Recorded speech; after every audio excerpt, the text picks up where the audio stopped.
Chapter 5. The Core. The core is the most controlled 50 kilometers on the planet.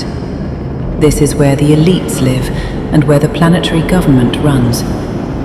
The core was built directly over an underground lake 50 kilometers across. Without that water, the city above it would not exist. The foundation is a working stratum. Reactor halls run the length of it, generating the power that keeps the towers above lit. Pumping stations pull water from the reservoir below and route it up through pressurized galleries to every level above. Service tunnels, freight bays, and shielded corridors sprawl outward from the reactor floors. Patrols are constant. Identity scanning is continuous. People live at this depth. Technicians, maintenance crews, support staff and their families, all screened, all vetted, all confined to this band. Cargo lifts feed upward into the working core. Buried compute vaults and government coordination centers sit at this depth, protected by the weight of the city stacked over them.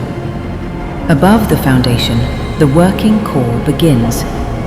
Rising past the reactor floors, the core opens up into the densest band in the city. Super towers rise side by side, connected by sealed sky bridges and transit tubes at dozens of altitudes. Aerial buses, cargo shuttles, and surveillance vehicles thread the canyons between them in continuous traffic. Each tower stacks its altitudes by function. Fabrication and logistics at the lower levels, financial floors and administrative cores in the middle, leadership-facing institutions at the top of the band.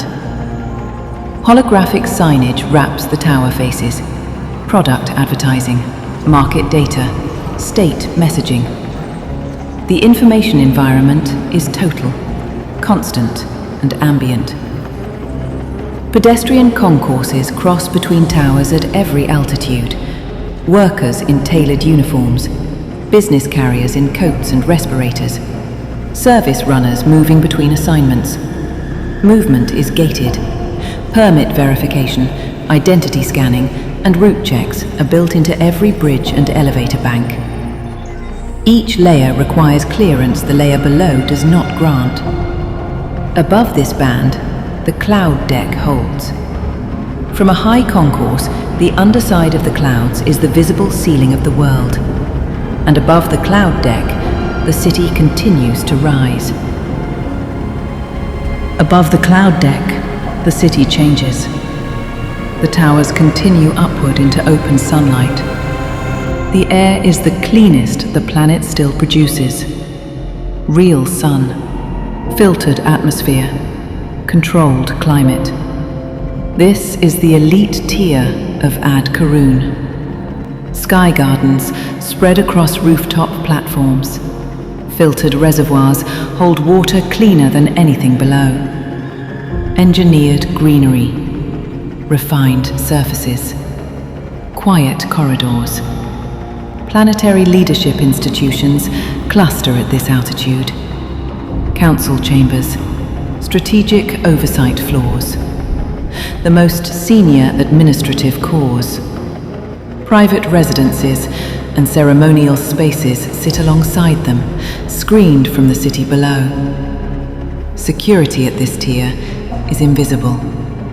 Continuous identity scanning, layered corridor controls, rapid response coordinated through buried command floors. The highest platforms are orbital terminals. From them, lit shuttles ascend in steady columns, climbing past the towers and through the upper atmosphere toward the stations above. From outside, the core rises straight through the cloud deck. The towers continue above the cloud line, lit at the highest platforms by ascending shuttle traffic. The orbital stations are visible from these heights. Slow-moving lights crossing the sky at dusk and dawn.